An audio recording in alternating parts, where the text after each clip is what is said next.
রহম করো আমি অসহায় ইন্না ফি যালিকা আয়াতিন লিকুল্লি সাব্বারিন শাকুর।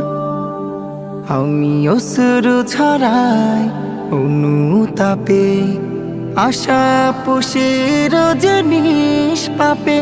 আমি অশ্রু ছড়াই অনুতাপে, আশা পুষে রজনীশ পাপে। তবে তোমার আদালতে দাঁড়াবো যে হালতে, ঘোষণা করো মোরে বেকসুর। রব্বি গফিরলি ওয়া তুব আলাইয়া